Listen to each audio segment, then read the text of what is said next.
Pernahkah saudara menyadari satu hal saja di antara banyak hal, perbedaan antara kita dengan binatang? Satu saja, kalau saudara pernah merenungkan ini, maka kita akan jadi orang-orang yang bijaksana. Saudara pernah sadar bahwa binatang itu tidak pernah punya kata menyesal atau tidak pernah punya penyesalan dalam hidup? Coba renungkan ini. Kenapa kita perlu mempelajari hal ini? Karena Tuhan Yesus, Salomo, Musa, Yesiel, Ayub, mereka adalah saudara kita yang begitu banyak bicara tentang binatang-binatang dalam kitab suci ini. Maka untuk mempermudah konsep kehidupan kita dengan Bapa di surga, maka perlu sekali kita mempelajari tentang mereka, lalu kita aplikasikan dalam kehidupan kita apa yang baik dan apa yang penting. Nah, salah satunya adalah hal ini. Saudara sangat mengagumkan. Ternyata binatang itu tidak pernah punya kata menyesal atau penyesalan dalam hidupnya. Coba renungkan. Kita pernah tahu anjing, ya salah. Kita pernah tahu ketemu kucing, ya keliru aku. Coba jawab, iya atau tidak? Nggak pernah. Nah, ini sikap yang penting, saudara. Maka itu binatang nggak pernah kena serangan jantung atau darah tinggi atau sakit emah. Kenapa? Karena mereka tidak pernah menyesal dalam hidupnya. Nah, kalau kita merenungkan hidup ini, kenapa ada begitu banyak masalah dalam kehidupan kita manusia ini? Karena kita punya rasa menyesal. Ya, jadi kalau istilah anak-anak muda sekarang, seandainya urat nyesal kita putus, kita tuh nggak pernah stres dalam hidup. Betul, coba renungkan. Seandainya kita, ini istilah anak muda, urat menyesal kita putus, kita tuh nggak pernah punya masalah dalam hidup ini. Penyesalan selalu, ini yang masalah besar. Penyesalan selalu datangnya terlambat. Katakan ya atau tidak. Kalau menyesal datang duluan, bukan menyesal lagi namanya.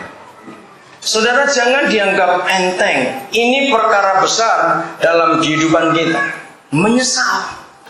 Nah, kita tahu menyesal itu terjadi atau penyesalan itu terjadi dalam kehidupan kita hanya karena satu penyebab, bukan dua, bukan tiga. Dengarkan, penyesalan terjadi dalam kehidupan kita hanya karena satu sebab. Kira-kira apa ya? Ayo, kenapa kita bisa menyesal? Satu saja sederhana dalam hidup ini. Ayo cepat. Kenapa kita bisa menyesal? Lama sekali. Karena manusia egois, bukan? Kenapa ada penyesalan? Ada satu langkah yang salah. Salah mengambil keputusan. Sederhana bukan? Ketika kita salah mengambil keputusan, di situ penyesalan terjadi. Nah, mengapa binatang tidak pernah salah ambil keputusan? Siapa bisa jawab? Ayo cepat. Maka itu renungkan. Kalau lihat mereka merenung, kita belajar banyak dari mereka. Renungkan. Maka itu jangan cuma lihat duit aja tiap hari itu. Nggak belajar lihat duit itu jadi maling nanti. Maaf. Lihat yang terjadi di sekitar kita ini. Siapa bisa jawab? Mengapa binatang? Saya ngomong apa tidak sampai lupa. Tidak pernah mengambil keputusan. Apa nggak pernah menyesal? Iya. Kenapa binatang nggak pernah salah? Ayo cepat. Kenapa? Apa? Nggak pernah mikir. Salah. Mereka mikir. Waktu kita kejar dia, mereka mikir lari kemana? Itu kan mikir. Salah kalau binatang nggak pernah mikir. Salah. Burung mau kita tembak aja dia bisa terbang, tahu? Ayo. Kenapa binatang nggak pernah salah? Ayo, ini penting sekali. Karena nggak punya pikiran.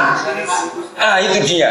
Karena tidak punya pilihan. Pak Wasuki yang jawab betul. Binatang itu tidak pernah bersalah dalam berbuat apa saja karena mereka nggak punya pilihan.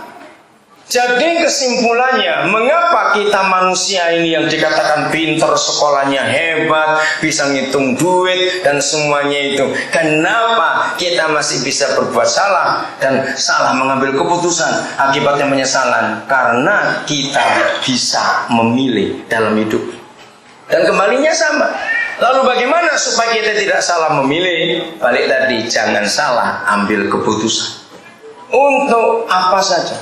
Saudara, kita tahu dalam hidup ini Tuhan Yesus hanya bergumul untuk satu hal. Dia nggak pernah bergumul untuk banyak hal. Tuhan Yesus hanya bergumul untuk satu hal saja. Masih ingat apa yang dia gumulkan? Apakah dia bergumul untuk makan apa besoknya? Yesus pernah bergumul untuk itu? Tidak. Apakah dia khawatir besok aku tinggal di mana? Karena dia nggak pernah punya rumah, kontrak juga nggak pernah. Dia cuma numpang-numpang. Nggak pernah dia bergumul untuk itu. Siapa ingat?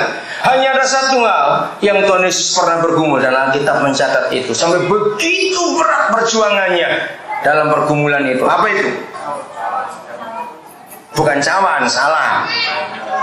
Betul ke situ, tapi bisa ngambil sebut cawannya dong. Iya, ketika dia harus memilih melakukan kehendak Bapaknya atau menuruti keinginannya sendiri. Satu-satunya pergumulan Tuhan Yesus ketika dia harus mengambil keputusan. Saudara, itulah doa yang terkenal. Bukan kehendakku, tapi kehendakmu jadilah. Jangan dianggap enteng. Untuk menentukan kehendaknya, keinginannya, pilihan hidupnya, mau lari atau menerima hukuman karena kejahatan kita, itu dia bergumul. Satu-satunya tulisan dalam Alkitab yang mengatakan sehingga Yesus Tuhan kita keringatnya bercampur darah, justru karena dia memilih, harus memilih. Kita kagum melihat sikap itu. Maka itu anak-anak Tuhan, kalau Tuhan Yesus saja harus berjuang sampai bercucuran darah, keringatnya bercampur darah, hanya untuk satu hal, memilih, aku mau melakukan kehendak Bapakku atau kehendakku sendiri. Itu harus bergumul, harus berjuang. Dengarkan, apalagi kita, betul tidak, saudara? Apalagi kita yang nggak doyan duit saja harus bergumul seperti itu. Oh, nggak ada yang ngamen. Siapa yang nggak doyan duit? Tuhan Yesus. Ya, Tuhan Yesus yang nggak doyan duit saja harus berjuang. Apalagi kita yang masih doyan duit begini, harus penuh perjuangan dalam hidup ini untuk menentukan pilihan. Pernah nggak saudara merenung? Kira-kira malam itu di Taman Getsemani itu Tuhan Yesus bisa milih melarikan diri nggak? Bisa. Nah, pernahkah kita meneruskan?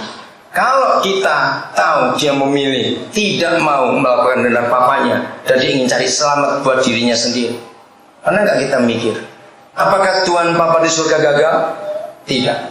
Dia tetap punya cara lain. Tapi hari itu sungguh luar biasa. Itu sebabnya dalam hidup ini, saudara, jangan ada penyesalan di belakang.